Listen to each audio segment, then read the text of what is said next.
Class 10th का प्रार्थनावली 4.2 का question number 6 का आंसर है।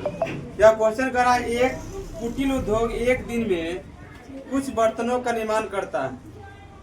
एक विशेष दिन यह देखा गया कि प्रत्येक नर की निर्माण लागत रुपया में उस दिन के निर्माण की बर्तनों की संख्या के दोगुने से 3 अधिक।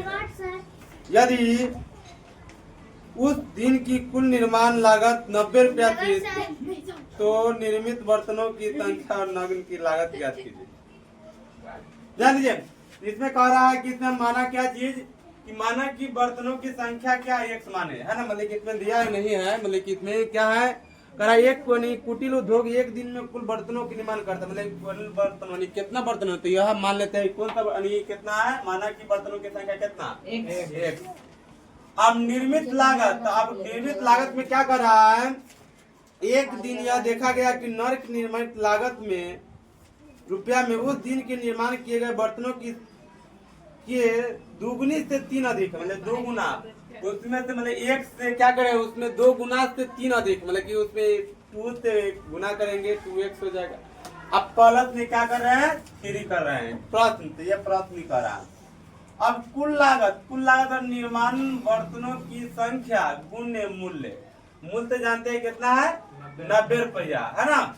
अब देखिए निर्मित बर्तनों की संख्या, बर्तन कितना है, बर्तनों की निर्मित बर्तन, निर्मित मतलब कि इसमें x है यहाँ x, और लागत मतलब निर्मित लागत इसे 2x + 3 से दोनों से क्या कर रहे हैं गुना कर रहे हैं। ये हो गया ये 90। अभी क्या कर रहे हैं आप तो समझते भी है मतलब गुना किस तरह से करना है ना। अब क्या करना है, इसको इधर लाए तो यह 90 को लाएंगे इधर तो क्या उधर प्लस में तो इधर आएगा क्या हो जाएगा माइनस में हो जाएगा है ना। इसको ऐसा यहाँ आप जानिए इससे गुना करते हैं तो कितना हो जाएगा, यह इसमें कितना हो जाएगा ये 180 को ऐसा गुणनखंड करना है कि जोड़ने या घटाने के बाद मतलब क्या आना चाहिए 13 सॉरी कितना आना चाहिए 3। तो अब जान लीजिए कि आप लोग मतलब कि इसको गुणनखंड करना है 290 है ना, मतलब किस तरह से 245 है ना, फिर 2 तो नहीं लगेगा फिर से 45 क्या फिर वीडियो रुक जाएगा। क्या करना है कि मतलब क्या हो गया मतलब 5।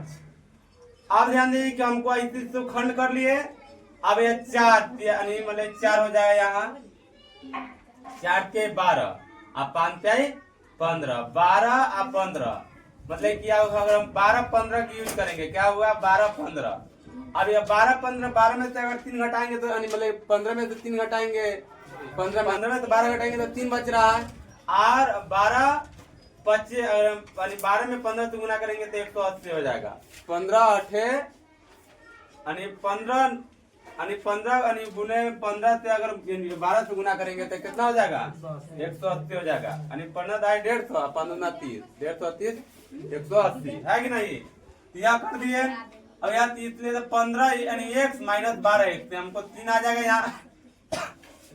अब इसको क्या करना है, अब इसको हम इससे गुणनखंड करने के बाद क्या किया इससे 1 कॉमन ले आएगा, इससे 1 कॉमन ले गया 2x क्या प्लस में इतना 6 इतना ही बच गया यहाँ है ना। अब 15 6 का 90 हो रहा है क्या जी। अब दोनों में समान है यहाँ नोट कर लीजिए। अब यहाँ क्या करना है एक साथ इसको हम क्या करें एक समान यहाँ क्या हो जाएगा प्लस में उधर जाएगा माइनस में इधर माइनस में उधर जाएगा प्लस में है ना, प्लस में हो जाएगा तो क्या हो जाएगा यहाँ 6 आ गया एक समान, और 2x प्लस मतलब कितना है तो इसमें उधर जाएगा माइनस में गया माइनस में गया, अब एक हमको चल जाएगा बाटा में चल जाएगा, बाटा में तो ये समान तो जानते हैं, परंतु बर्तनों की संख्या ऋणात्मक नहीं हो सकती है, यानी कभी भी ऋणात्मक संख्या में नहीं आता है। क्या होता है पॉजिटिव वाला की यूज करेंगे यानी ऋणात्मक वाला की यूज नहीं करेंगे। क्यों लिए, क्योंकि बर्तनों की संख्या जो होता है वह क्या होता है ऋणात्मक नहीं होता है, धनात्मक होना चाहिए है ना। तो परंतु बर्तनों की संख्या ऋणात्मक नहीं होती है। कुल बर्तनों की संख्या मान लीजिए एक मतलब कि एक समान कितना आया, कितना माने थे यहाँ 1 इसके जगह 6 आया। अब तथा कुल लागत, अब कुल लागत में क्या किए थे 2x + 3 है, तो कुल लागत में 2x + 3 है, और x के मान कितना आया 6, अब उसके जगह 6 रखने का 6 × 12 15 हो गया। तो कुल लागत कितना आया 6 मतलब 15 आया और बर्तनों की संख्या कितना आया 6 आया। बस कितना है तक।